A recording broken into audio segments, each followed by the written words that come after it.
Okay, I'm recording, so no swearing. I'm pointing at you.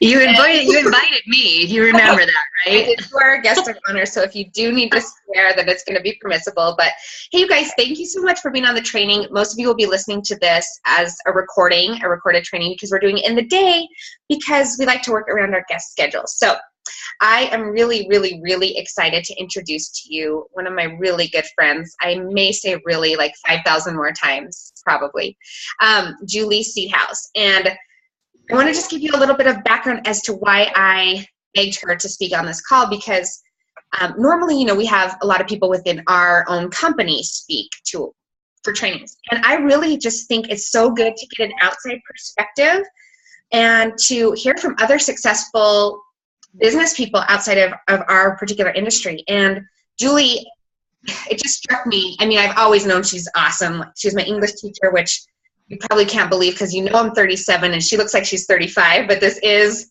for real. She was my English teacher in high school and cheerleading coach, and then we just got to be such good friends. And I've always looked up to her and respected her so much because she just really taught me how to be a strong and confident and one of those women that empowers other women. It was never like the jealous type of catty. It was always like lifting other women up, and it really made an impression on me from such a young age. And now that I'm kind of in this business world, I guess, well, I've been in the business world, but I guess more of in an entrepreneurial sense, I just started thinking about this woman, and I'm like, everything she does, she like rises to the top without fail. And let me just tell you, so from teaching, from being on different kind of city council boards, then to going into higher education in alumni. She was director of alumni relations, vice president for advancement at another college. And I mean, so she's going from teaching high school and killing it there and not being rewarded for it like you should have been, like any teacher should be. And then going into like the collegiate level and just, director, vice president, right into those. And then she made the jump into real estate and is a diamond, master diamond. Is that what you're called? I'm not even sure. It's something like that. I looked it up and then it just escaped me. So she was nominated for Rookie of the Year her first year in real estate. And then she's a diamond level real estate agent, which means she's super successful. And I'm like, what is she doing that no matter what she takes on, she crushes it? It's just so impressive. So I know that's a long intro. It makes me so happy to have you here. And I'm so excited to learn from you in this capacity. It's just different than I've ever learned from you before, but that is the reason why. So she's going to share with us her top secrets for success. And get out your notebooks. And I just want to mention really quick, I think there are a lot of parallels, and Julie, maybe you could talk a little bit about this, between real estate and what we're doing, running our own fitness businesses, because nobody's on you to do, well, typically, you have to be a self-starter. You're getting out what you put in. So if you want to be successful, like, you're going to have to work your butt off. And we were just talking about how she'll sleep in December because she's so busy right now. So anyway, I just think there's a ton of value in it. And I think there's some parallels. So I'm going to turn it over to Julie. And just thank you so much for being here. I'm just honored and just great. Oh, you're so cute. Thank you so much for inviting me. As you're talking, I'm like, I don't know who that person is she's talking about. I'm like, I'm just okay. No, nothing about you. It's just okay. I do think that there are tons of parallels, and I honestly, my philosophy hasn't changed being a quote unquote salesperson as compared to being a teacher or an administrator. And I do want to clarify first, and I think that this applies for you all. I don't see myself in sales at all. In fact, I hate that. I don't want anybody to ever think of me as a salesperson. I'm a facilitator. I'm a helper. I'm here to guide people through a complicated process and to make sure it ends up in the best possible way for them. I don't care if they buy a house from me. I would love that. I love that part of it. It's I truly have found, oh, look, a cutie. I truly have found, I think, what I'm meant to be doing. But if somebody chooses to buy their house through someone else, I'm perfectly okay with that. I want people who buy and sell real estate to be in the very most comfortable and positive place that they can possibly be, because it's a huge deal. So I'm never going to pressure somebody or direct somebody to do something that they're not comfortable with. And I think that's really important for you guys too. You're facilitating a lifestyle. And truly, I help train the new agents here. And one of the first things I talk to them about is lifestyle, that in order to really be a part of a business like what we do, it becomes your lifestyle. So it's constantly part of your thought process. It's, who am I meeting? How can I make a genuine connection? And what can I do to help that person if they need me? Not, oh God, there's somebody I think I can talk with them and make a sale, but I probably have something that I can do to help them. And if I can, I want to. I think that's a huge reason why I found such quick success, that I didn't have that desperate, yucky, used car salesperson. I apologize to anybody out there who's a used car salesperson, but you just avoiding that persona and giving off that feeling. So Wendy, when we first talked, you asked me to think of maybe 5 things that I thought were contributed to my success. And I did that. And it was really hard because to me, it's all just sort of no-brainer stuff. No matter what situation I've been in, whether it was coaching cheerleading, teaching English, sitting on, whatever board it is, that I just always want to be genuinely engaged. I don't want to half-ass anything. And I think that that's the first huge step, is that you have an idea of excellence in what you're contributing. So I don't want to just show up at a board meeting and fill in my time and be, a human being in a chair on a board. I want to do something to make that board better, to make change that I see necessary, to contribute. And I've felt that way about everything I've taken on. Parenting, being a wife, being a sister, being a daughter. You just want to be genuinely engaged with your people.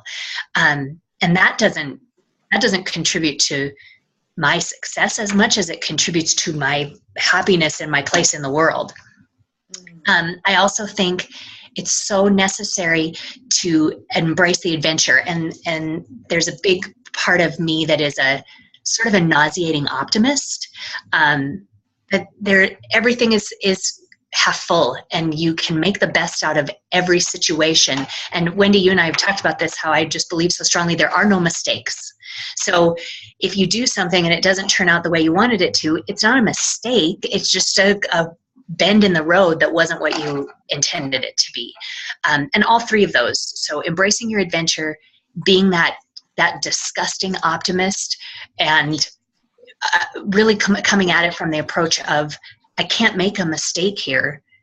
I don't know how you can lose, if that's the philosophy with which you go through life. And again, that's for everything you do. I mean, you are all, I think everybody on your team is probably a mom, and that's the hardest task to take on in the world. And it doesn't get easier. It just gets different with every stage. You hear people say all the time, oh God, she's 2. I can't wait till she's 3 because it'll be so different.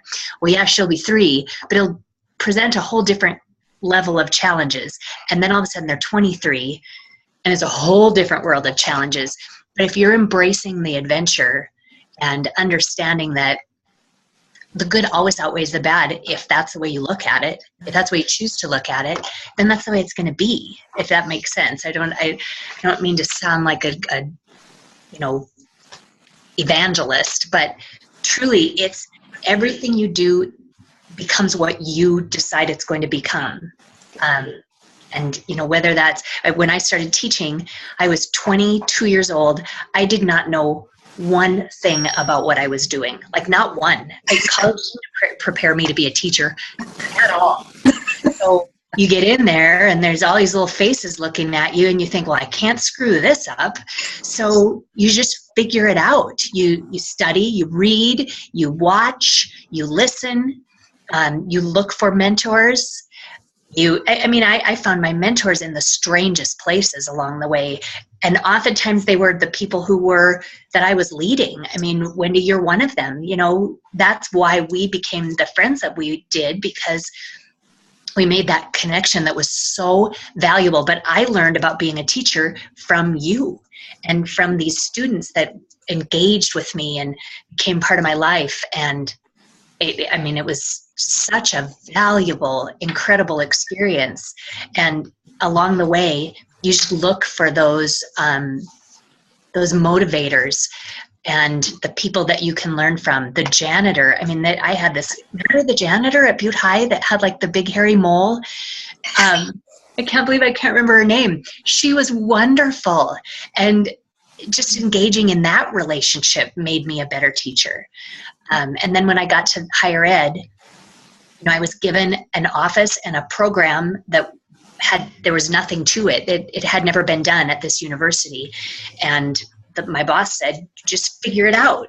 So it's researching, it's going to conferences, it's watching, anything YouTube videos, anywhere I could find guidance. And then it's just putting yourself out there. We joke about this. I hope I can say this, but we joke about this in real estate, that you have to be kind of hoary. So you pour yourself out a little bit in the best way possible. It just means that you're always sort of on point, and it's part of your lifestyle. So, I'm in the grocery store and I'm stuck in a long line, and I strike up a conversation with the lady next to me, and we start talking about, what do you do? Oh, I'm a real estate agent. Oh, we've been thinking about selling our house. Have you? Okay, let's talk more about that. It truly is just being present in the moment and being that genuine engagement, and people are attracted to it, whether it's intentional or not. So the genuine engagement, embracing the adventure, that nauseating optimism, and that you go into everything thinking, I can't screw this up. You just can't. That's one of the beautiful things about life, is no matter what, you always have a second chance. And then finally, the thing that truly has contributed to my success in real estate above anything else I've done is making connections. So, just the word of mouth and reminding people this is what I do.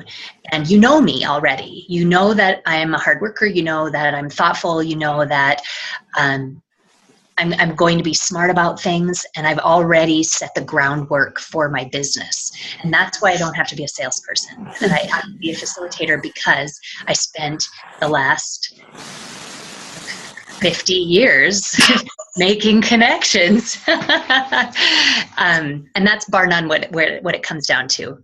And, when I started in real estate, my dear friend, who is my broker, has been talking to me about doing this for years. So I've known him for probably 8 years, and it took me 5. We joke about my 5-year job interview. It took me 5 years to get to the point where I said, okay, I'll go ahead and give this a try. Because my response would always be, really? I'm going to leave a good job with a regular paycheck and benefits and all of that and retirement? That's brilliant. I should do that. And he would laugh and say, you don't understand. Here's what you're making now in higher ed, and you could double that. And I thought, well, that's not going to happen. No way.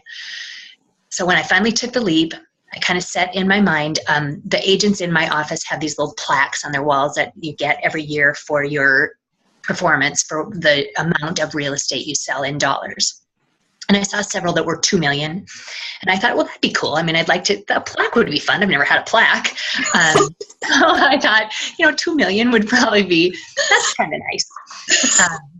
And about, 6 months into my first calendar year, I was at 5 million, and not really even intentionally. It just sort of happened. And that first year I sold $6 million in real estate, which is unheard of for a first year. And I didn't even really know what that meant. That's how disengaged I am with the competitive part of it and the counting the dollars. In fact, I got an email that first year towards the end of my calendar year from the president of Century 21 saying, congratulations, you are an emerald level level producer, and I deleted it because I thought like it was spam maybe.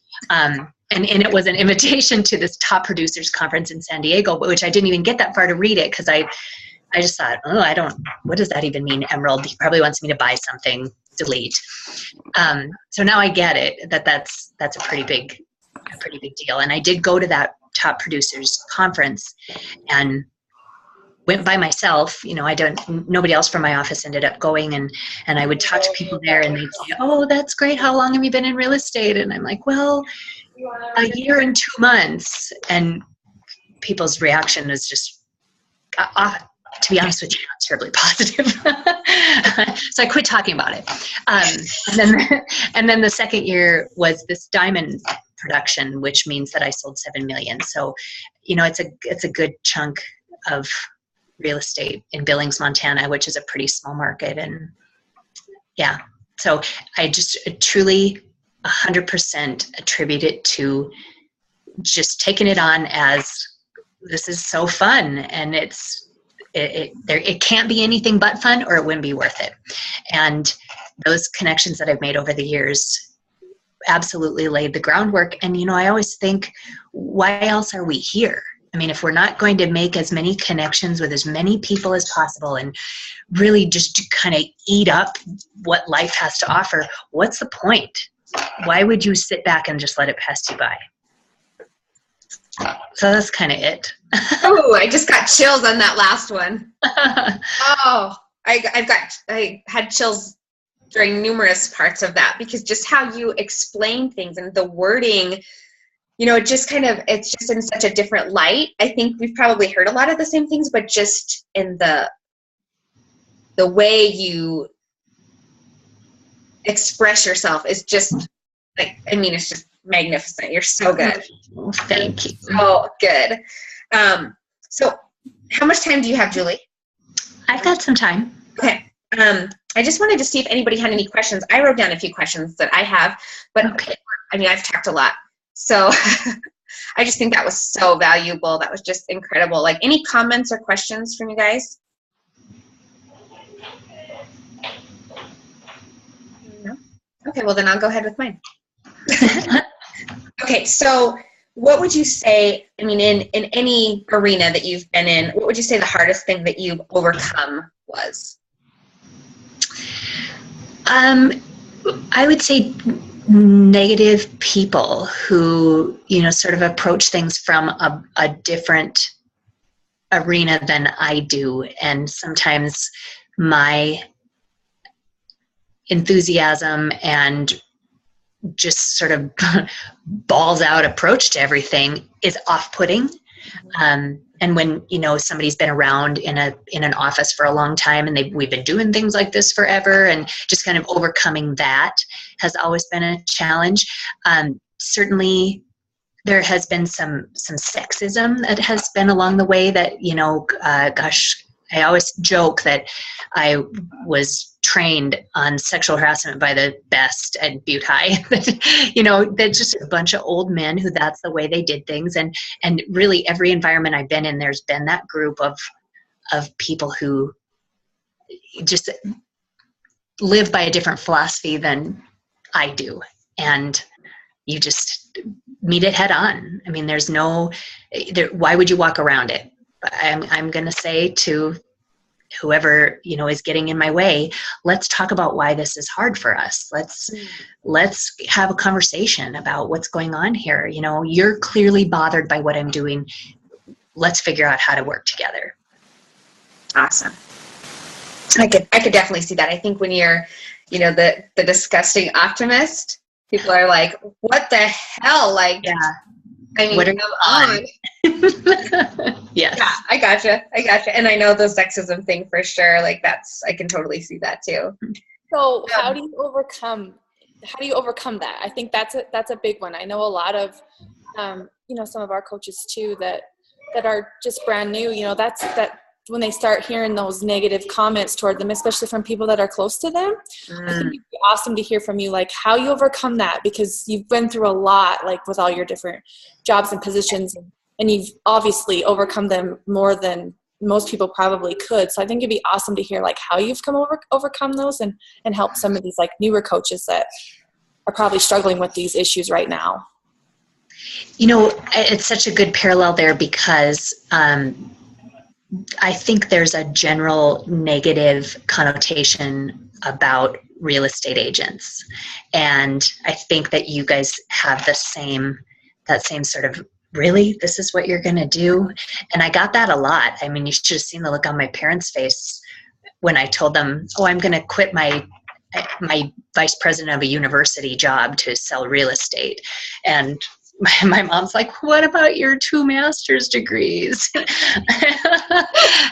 But I will totally use those. I mean, it's all part of, all of that has built up to make me who I am. And I'll use that for my success. To those people who are getting negative comments from friends or family, I would say, tell them, give me a year and I'll prove to you, just watch me and I'll prove that I can make it work. And you really are going to prove it through your actions more than you ever can with your words and your explanations. And it's none of their goddamn business. Sorry, beep. No, I love that. I mean, it's not. It's your life and it's your business, and you're going to choose how to run it and what level you want to work at it, and they're going to be okay with that. So I think it's okay to say, this is a choice I'm going to make, and I'm really excited about it, and I hope you'll be excited for me. Okay. How do you handle rejection, like in real estate? Because you're talking, I'm sure, to a ton of people all the time. Not everyone says yes or, has you represent them or whatever. That's something that's so hard on people, especially at first when you're new.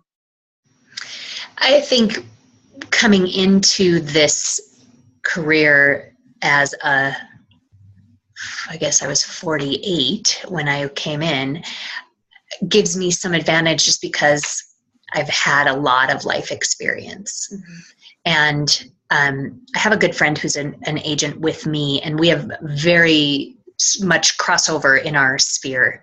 And, we talked early on and said, there are going to be some people that you'll just assume are going to list with you that might choose me and vice versa.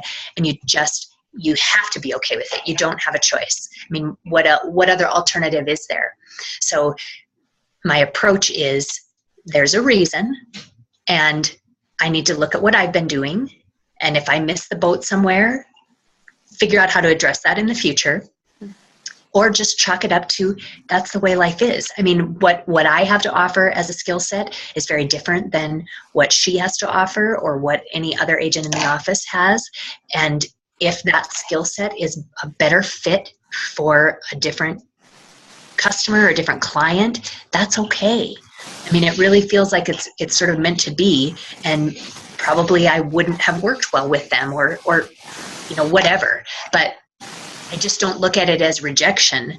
It's like, if I'm going to buy a pair of shoes at Dillard's or am I going to go to Nordstrom's? It's not anything personal, Dillard's. I just happen to find this other pair that seems like a better fit at Nordstrom's. That's a really lightweight example, but it cannot be personal. Mm-hmm. Gotcha.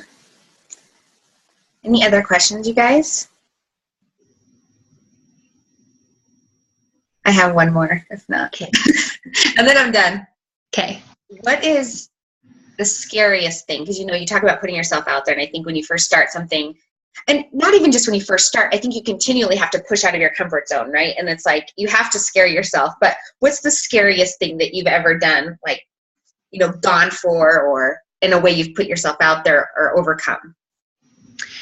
Well, I think, I always tease my parents that they taught me this sort of audacity that I really do believe I can do anything. And that's, sometimes in hindsight, I look back and think, oh my God, what were you thinking? And teaching, I would say, I wasn't smart enough to know, but that should be the scariest thing I did, because there's so much responsibility, and you have all these people that need you to get them to a certain point in their life.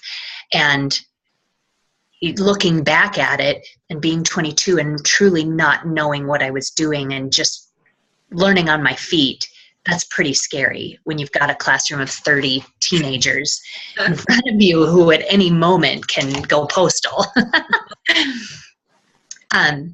Yeah, I really do credit my parents with instilling this probably irrational courage in me that, well, of course I'm going to try something new. Why wouldn't you? So I probably don't get scared as often as I should. So good. That's so good. If you overthink it, you just freeze up and then you don't do anything. And you never get anywhere. This is just so good. I have so many good notes. This is just awesome. Like, I love when you said embrace the adventure. I love how you put everything, though. Genuine engagement. I think that is so key. Just being interested in people and like really just loving people.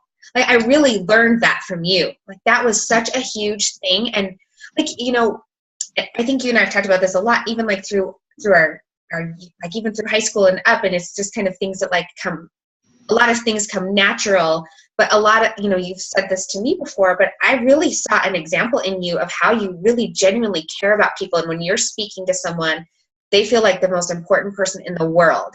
And I've tried to emulate that in my life. And I just think that's so valuable. And I love just how you express that genuine engagement. And then I'm just going to recap really quick so people who have just got on or maybe missed, and embrace the adventure. I just love that. It's like, make it fun. If it's not fun, you're not doing it right.